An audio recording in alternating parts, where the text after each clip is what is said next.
Assalamualaikum warahmatullahi wabarakatuh. Perkenalkan, nama saya Muhammad Fikri Herdin Hidayat. Saya dari Prodi Fakultas Teknik Mesin. Di sini saya akan mempresentasikan yang berjudul Revolusi Futuristik, Mengatasi Kemacetan Lalu Lintas dengan Teknologi Canggih.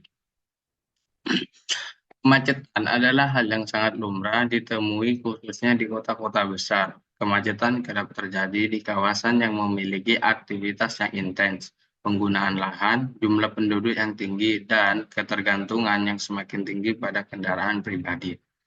Dalam menghadapi tantangan ini, sebuah revolusi futuristik yang mengintegrasikan teknologi canggih menjadi solusi transportasi diperlukan. Teknologi otonom, konektivitas tingkat tinggi, kecerdasan buatan, dan sistem manajemen lalu lintas pintar menjadi unsur-unsur kunci dalam mengatasi kemacetan lalu lintas. Pemicu gagasan. Masalah kemacetan lalu lintas seringkali terjadi pada kawasan yang memiliki intensitas kegiatan, penggunaan lahan, serta jumlah penduduk yang sangat tinggi. Sifat kemacetan lalu lintas merupakan kejadian yang rutin, di mana biasanya berpengaruh terhadap penggunaan sumber daya. Selain itu, kemacetan lalu lintas juga dapat ganggu kegiatan di lingkungan sekelilingnya. Kemacetan memiliki dampak sosial. Biasanya dampak dari kemacetan ini menimbulkan stres, kesal, lelah yang dialami pengemudi atau pengendara bahkan secara luasnya berpengaruh terhadap psikologi penduduk yang ada di sekitar wilayah tersebut. Nah, untuk tawaran solusi gagasan ini mengusulkan pendekatan futuristik untuk menangani permasalahan kemacetan lalu lintas di masa depan. Beberapa ide yang dapat dijelaskan dalam artikel ini tersebut termasuk yang pertama, sistem manajemen lalu lintas cerdas. Ini dapat membantu mengoptimalkan aliran lalu lintas, menghindari titik kemacetan, dan mengatur lampu lalu lintas secara adaptif berdasarkan permintaan aktual. Yang kedua, kendaraan otonom. Kendaraan otonom dapat membantu mengoptimalkan penggunaan jalan, mengurangi jarak aman antar kendaraan, dan menghindari situasi yang menyebabkan kemacetan.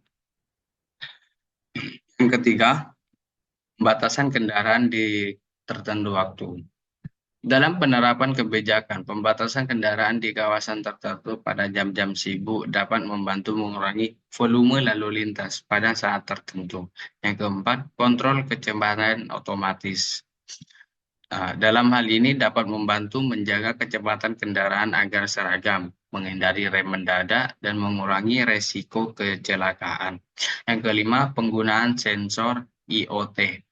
Nah, pemasangan sensor dan perangkat Internet of Things di jalan dan kendaraan dapat memberikan data real time tentang kondisi lalu lintas. Pihak-pihak yang dapat membantu. Berikut adalah beberapa pihak yang dapat membantu dalam menciptakan solusi inovatif untuk mengatasi masalah kemacetan. Yang pertama, pemerintah. Pemerintah memiliki peran kunci dalam menciptakan kebijakan yang mendukung pengembangan dan implementasi solusi teknologi. Yang kedua, perusahaan teknologi. Perusahaan teknologi dapat menjadi motor penggerak inovasi seperti mengembangkan sistem manajemen lalu lintas cerdas, aplikasi berbasis sensor, teknologi kendaraan otonom, dan solusi transportasi berbasis data untuk meningkatkan mobilitas kota. Yang ketiga, lembaga riset dan pendidikan. Institusi riset dan pendidikan memiliki peran dalam menyediakan penelitian dan analisis yang mendalam tentang penyebab dan solusi kemacetan lalu lintas. Langkah strategis dan timeline berikut adalah beberapa langkah strategis. Yang pertama, identifikasi dan analisis. Lakukan penelitian mendalam tentang penyebab dan pola kemacetan lalu lintas di wilayah tertentu. Identifikasi titik-titik kemacetan utama dan faktor-faktor penyebabnya. Yang kedua, konsultasi dengan pihak terkait. Libatkan pemerintah, perusahaan teknologi, lembaga riset, dan pemangku kepentingan lainnya untuk mendapatkan masukan dan perspektif yang komprehensif. Yang ketiga, evaluasi teknologi yang tersedia. Tinjau teknologi canggih yang sudah ada dan dapat diadopsi untuk mengatasi kemacetan, seperti sistem manajemen lalu lintas cerdas, kendaraan otonom, dan aplikasi berbasis sensor. Yang keempat, pengenalan sistem manajemen lalu lintas cerdas. Dalam hal ini, implementasikan sistem manajemen lalu lintas cerdas di titik-titik kemacetan strategis dengan menggunakan teknologi analisis data dan kecerdasan buatan. Yang lima, uji coba kendaraan otonom.